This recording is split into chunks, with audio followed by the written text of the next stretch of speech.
নমস্কার বন্ধুরা, বাংলা পঞ্জিকা ও পূজা চ্যানেলে আপনাদের স্বাগত জানাই। ভিডিওটি সম্পূর্ণ দেখার অনুরোধ রাখলাম আপনাদের কাছে এবং ভালো লাগলে লাইক, শেয়ার এবং সাবস্ক্রাইব করে আমাদের উৎসাহিত করবেন, যাতে আরও ভালো ভিডিও আমরা আপনাদের সামনে উপস্থাপন করতে পারি। কিসের বার, কিসের তিথি? আষাঢ়ের 7 তারিখ অম্বুবাচী।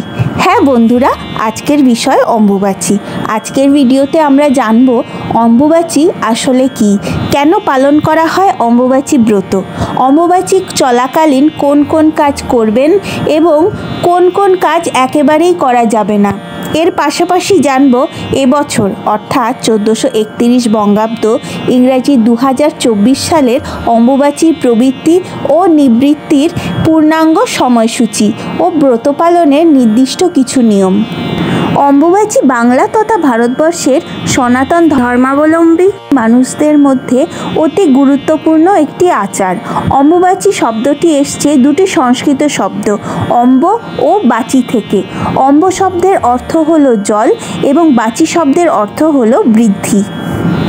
বেদ এবং বিভিন্ন পৌরাণিক গ্রন্থে প্রকৃতি তথা ধরিত্রীকে নারী হিসেবে উপস্থাপন করা হয়েছে এবং মনে করা হয় তীব্র দাবদাহের পর আষাঢ় মাসের মৃগশিরা নক্ষত্রের তৃতীয় পর্যায় শেষ হলে প্রকৃতি ঋতুমতী হন। তারই আরেক নাম অম্বুবাচী। প্রতি বছর সূর্যের দক্ষিণায়নের দিন থেকে 3 দিন অর্থাৎ আষাঢ়ের 7 তারিখ থেকে 10 তারিখ পর্যন্ত পালন করা হয় অম্বুবাচী। অম্বুবাচী একটি ধর্মীয় আচার হলেও এর সঙ্গে জড়িয়ে আছে আমাদের প্রাচীন কৃষি পদ্ধতিও। আষাঢ় মাসের শুরুতে পৃথিবী যখন বর্ষার জলে সিক্ত হয়ে ওঠে তখন তাকে ঋতুমতী বলে মনে করা হয়। আমরা জানি নারীরা রজস্বলা হলেই সন্তান ধারণ করতে পারেন। বসুমতীকেও সেই রূপে কল্পনা করা হয়। এই সময় তাকে 3 দিন বিশ্রাম দেওয়া হয়। চাষিরা এই 3 দিন কোনো কৃষিকাজ করেন না। তারা মনে করেন এই 3 দিন বর্ষার জলে সিক্ত হয়ে ধরিত্রী চাষের উপযোগী হয়ে উঠবে। এইবার জেনে নেওয়া যাক এই বছর অর্থাৎ 1431 বঙ্গাব্দ ইংরাজি 2024 সালের অম্বুবাচীর পূর্ণাঙ্গ নির্ঘণ্ট।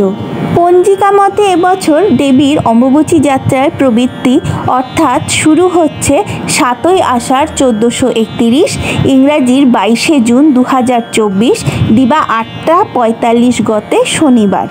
সূর্যোদয় হবে ভোর 4:55 মিনিট এবং সূর্যাস্ত হবে সন্ধ্যা 6টা 23 মিনিটে এবং অম্বুবাচী যাত্রার নিবৃত্তি অর্থাৎ শেষ হচ্ছে 3 দিন পর 10ই আষাঢ় 1431 ইংরাজির 25শে জুন 2024 রাত্রির 9টা 8 গতে মঙ্গলবার। শাস্ত্রের বিধান অনুযায়ী এই 3 দিন কোনো রকম শুভ কর্ম করা একেবারেই নিষিদ্ধ। এছাড়াও পাঠ্যকর্ম, বীজ বপন ও সপ্তাহব্যাপী বিশেষ যাত্রা প্রভৃতি নিষিদ্ধ। এই 3 দিন আমাদের কর্তব্য দেবীকে বিশেষভাবে যত্ন করা। এমন ধারণা ঠিক নয় যে দেবী এই সময় অশুচি বা অস্পৃশ্যা হয়ে যান। সাধারণত অম্বুবাচী চলাকালীন কাপড় দিয়ে মাতৃবিগ্রহ ঢেকে রাখার যে প্রচলিত প্রথা আমরা দেখতে পাই তা সাধারণের জন্য পালনীয় নয়। অনেকে এই সময় নিত্যসেবাও বন্ধ করে দেন। এটিও একেবারে ঠিক নয়। প্রকৃতপক্ষে বিশ্বাস করা হয় যে এই সময় মা যোগনিদ্রায় মগ্ন থাকেন, তাই এই সময় মাকে স্পর্শ করা একেবারেই উচিত নয়। উপরন্তু যথাসম্ভব একান্ত পরিবেশে নির্জন বাসের ব্যবস্থা করে দেওয়া উচিত।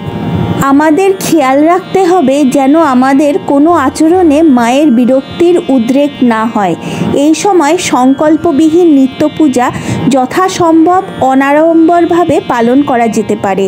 এই সময় বেশি করে জপ ধ্যান করা উচিত, তাতে বহুগুণ ফল লাভ করা হয়।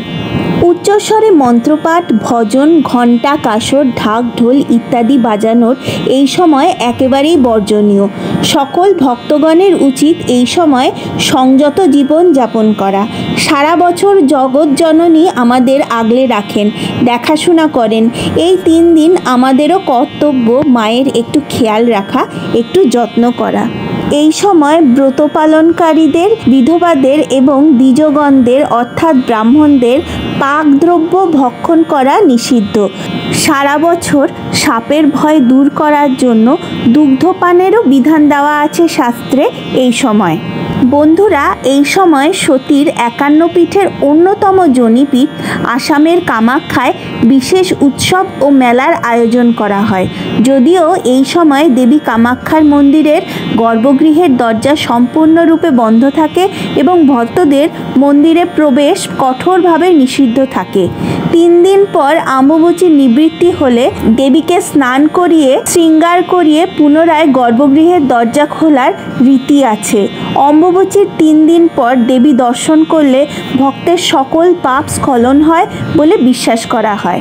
বন্ধুরা, অম্বুবাচীর এই পূর্ণতিথিতে দেবী কামাখ্যার কাছে প্রার্থনা করি আপনাদের সকলের মঙ্গল হোক। বন্ধুরা, আজকের পর্ব এই পর্যন্তই। পরবর্তী পর্বে নতুন আরেকটি বিষয় নিয়ে হাজির হব আপনাদের সামনে। ভিডিওটি ভালো লাগলে লাইক, শেয়ার এবং সাবস্ক্রাইব করে পাশে থাকবেন। আপনাদের কোনো প্রশ্ন থাকলে অবশ্যই কমেন্ট করে জানাবেন। ভালো থাকুন, সুস্থ থাকুন এবং আনন্দে থাকুন। পুরো ভিডিওটি দেখার জন্য অসংখ্য ধন্যবাদ। নমস্কার।